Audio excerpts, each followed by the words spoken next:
Assalamualaikum warahmatullahi wabarakatuh. Perkenalkan, nama saya Yesi Anggraini. Saya mahasiswa di Universitas Muhammadiyah Cirebon, kelas akuntansi non reguler ya. Di sini untuk memenuhi tugas mata kuliah kemuhammadiyahan, saya akan coba membacakan surat Az-Zariyat ayat 56 yang bacanya adalah wa ma khalaqul jinna wal insa illa liya'budun, dan aku tidak menciptakan jin dan manusia melainkan supaya mereka mengabdi kepadaku. Allah menegaskan dalam surat Al-Zariyat ini bahwa tujuan diciptakannya jin dan manusia itu tidak lain adalah untuk beribadah kepadanya. Beribadah itu dalam arti itu menyembah, mengabdi, tunduk, taat, patuh terhadap segala perintahnya, terhadap segala kehendaknya. Ketundukan, ketaatan, sama kepatuhan dalam kerangka ibadah tersebut harus menyeluruh, total, baik lahir maupun batin. Tujuan ibadah adalah untuk mencari ridha Allah Subhanahu wa Ta'ala. Secara garis besar, ibadah itu dibedakan menjadi dua, yaitu ibadah mahdath, yakni ibadah yang telah ditetapkan ketentuan pelaksanaannya seperti sholat, puasa, zakat, haji.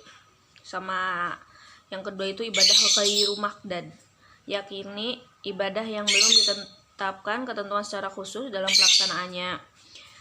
Sebagai contoh, ibadah melalui berbuat baik, menyantuni fakir miskin, terus juga hal-hal yang dalam bentuk muamalah lah, amal kayak gitulah ya.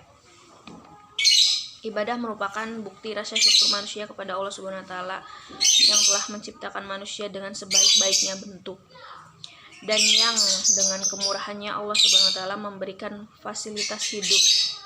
Sikap tersebut sudah seharusnya dimiliki oleh setiap manusia. Apabila manusia mempunyai kesadaran akan hak itu, lain halnya apabila manusia tidak mempunyai kesadaran untuk mensyukuri segala yang telah diberikan Allah Subhanahu wa Ta'ala. Maka ia akan menjadi manusia yang tidak mau tunduk, tidak mau taat dan mengikrari Allah Subhanahu wa Ta'ala.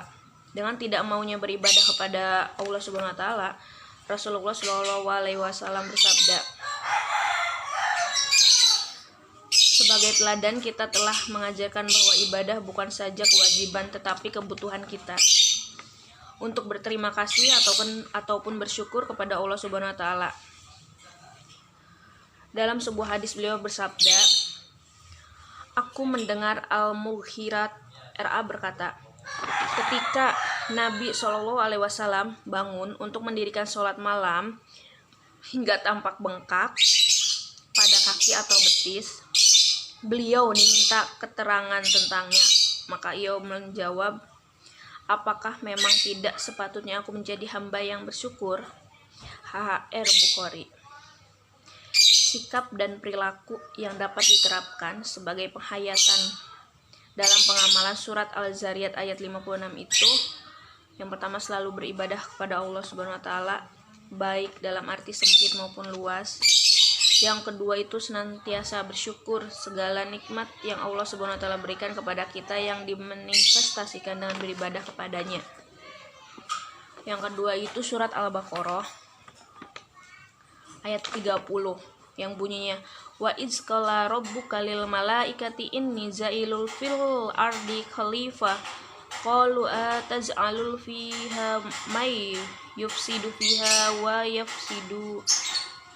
wa yasfikud dima wa nahnu nusabbihu bihamdika wa nukaddisu lak kala inni alamu ma la ta'lamun.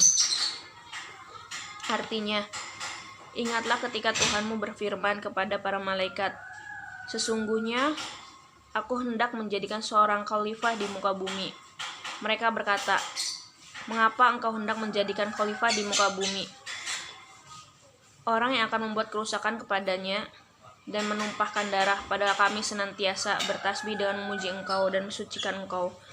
Tuhan berfirman, sesungguhnya aku mengetahui apa yang tidak kalian ketahui. Tafsiran surat Al-Baqarah ayat ke-30 ini memberitahukan bahwa Dia telah berfirman kepada para malaikat bahwasanya Dia akan menciptakan manusia untuk ditetapkan di muka bumi secara silih berganti. Tugas utama mereka adalah memakmurkan bumi atas dasar ketaatan kepada Allah.